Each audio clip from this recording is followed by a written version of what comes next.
నేను మీకు ఒక రియల్ స్టోరీ అయితే చెప్తానండి. ఇది ఒక మోటివేషనల్ వీడియోగా అయితే మీరు కన్సిడర్ చేసుకోండి. కొంతమంది కొన్ని కారణాల వల్ల గివ్ అప్ చేసేస్తుంటారు. సో అది ఇంకా వాళ్ళు సక్సెస్కి చాలా దగ్గరలో వచ్చి దాన్ని గివ్ అప్ చేయడం వల్ల వాళ్ళు అనుకున్న డ్రీమ్ జాబ్కి రీచ్ కాలేకపోతుంటారు. మరి ఒక ట్రూ స్టోరీని అయితే చెప్తానండి. ఇది నిజంగానే జరిగింది. ఏంటంటే ఒక 10 years బ్యాక్ ఇద్దరు ఫ్రెండ్స్ ఉన్నారు, నాకు తెలిసిన వాళ్ళే. సో ఇద్దరు జావా ఫుల్ స్టాక్ కోర్సు అప్పట్లోనే నేర్చుకున్నారు. ఓకే, మరి ఇద్దరు పోటీగా బాగానే ప్రిపేర్ అయ్యారు. ఒకడికేమో కెరీర్ గ్యాప్ ఉంది, ఒక అతను మాత్రం కెరీర్ గ్యాప్ ఏం లేదు, రెగ్యులర్ స్టూడెంటే. అయితే వీళ్ళిద్దరూ బెంగళూరుకి వెళ్ళారు. సో ఎవరికైతే గ్యాప్ లేదో అతను ఎంట్రీస్ షెడ్యూల్ అవుతున్నాయి. కెరీర్ గ్యాప్ ఉన్న క్యాండిడేట్కి షెడ్యూల్స్ కావట్లేదు. ఓకే, షెడ్యూల్స్ అయినా కూడా ఇద్దరు కూడా క్రాక్ చేయలేకపోయారు. 1 year దాకా చేశారు. 1 year తర్వాత నుంచి స్లోగా కెరీర్ గ్యాప్ ఉన్న క్యాండిడేట్కి కాన్ఫిడెన్స్ అయితే తగ్గిపోయింది. ఇంకా నాకు జాబ్ రాదేమో, ప్రతి హెచ్ఆర్ ప్రతి వాళ్ళు కెరీర్ గ్యాప్ ఎందుకు అడుగుతున్నారు, నేనేమో సరిగా సమాధానం చెప్పలేకపోతున్నాను, వాళ్ళని కన్విన్స్ చేయలేకపోతున్నాను. ఇతనికి స్లోగా కాన్ఫిడెన్స్ లెవెల్ అనేది తగ్గిపోయింది. ఇంకా సాఫ్ట్వేర్ జాబ్ నాకు రాదేమో అని. ఈ రెగ్యులర్ క్యాండిడేట్కి ఏమో ఎంట్రీస్ అటెండ్ అవుతున్నాడు, షెడ్యూల్స్ అవుతున్నాయి, కానీ క్రాక్ చేయలేకపోతున్నాడు. ఎందుకంటే ఇద్దరు కూడా ఎక్స్పీరియన్స్ పెట్టి ట్రై చేస్తున్నారండి, అది గుర్తుపెట్టుకోవాలి, ఫ్రెషర్గా కాదు. సో ఇద్దరు ట్రై చేస్తున్నారు. 1.5 year అయిపోయింది. బట్ ఈ కెరీర్ గ్యాప్ ఉన్న క్యాండిడేట్కి స్లోగా హోప్స్ అయితే లాస్ అయిపోతున్నాయి. ఇంకా నాకు ఇది ఇంపాసిబుల్, ఇంకా నేను అసలు ఈ ఛాలెంజ్ ఫేస్ చేయలేను, నాకు ఈ కెరీర్ గ్యాప్ ఉంది, ఎక్కువ అడుగుతున్నారు, ఇంటర్ షెడ్యూల్ కాకుండా స్లోగా అతనికి హోప్స్ అయితే లాస్ అయిపోతున్నాయి డే బై డే.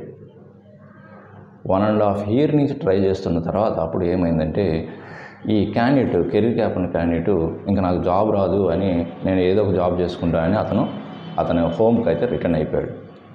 ఇతను వెళ్ళిన 1 weekలోనే ఈ క్యాండిడేట్కి, ఎవరైతే రెగ్యులర్గా ఉన్నారు కదా వాళ్ళ ఫ్రెండ్, అతనికి జాబ్ వచ్చేసింది. సో ఇద్దరికైతే ఈక్వల్ నాలెడ్జ్, టెక్నికల్ నాలెడ్జ్ పరంగా ఈక్వల్గానే ఉంది. ఇద్దరు ఒకరికొకరు డౌట్స్ని ఎక్స్చేంజ్ చేసుకునేవాళ్ళు అండ్ సాల్వ్ చేసుకునేవాళ్ళు, మంచిగా ఉంది. బట్ ఇతను గివ్ అప్ చేయటం వల్ల, ఇతను కెరీర్ గ్యాప్ కూడా పెద్ద మ్యాటర్ కాదండి, అక్కడ స్కిల్స్ మ్యాటర్. వాళ్ళు ఇంటర్వ్యూ క్రాక్ చేయలేకపోయారు.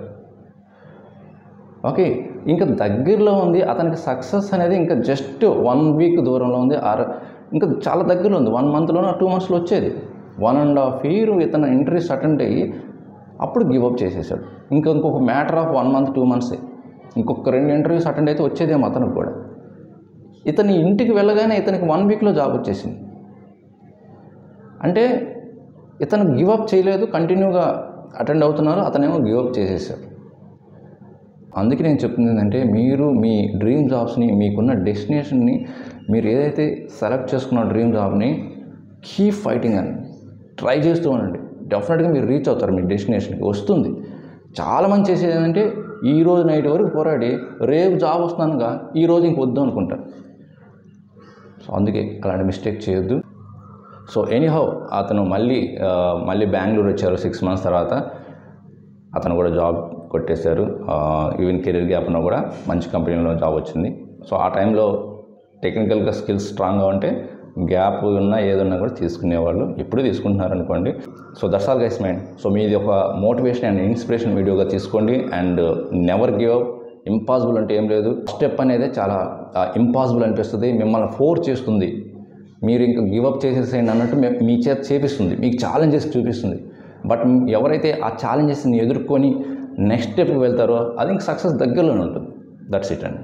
ఓకే, సో మీకు ఇన్ఫర్మేషన్ వస్తే లైక్ చేయండి, అండ్ మీరు ఫస్ట్ టైం విజిట్ చేస్తే మర్చిపోకుండా సబ్స్క్రైబ్ చేసుకోండి, అండ్ మీ ఫ్రెండ్స్కి కూడా షేర్ చేయండి. సో ఇంకొక మంచి యూస్ఫుల్ కంటెంట్తో మళ్ళీ కలుద్దాం. Thank you very much.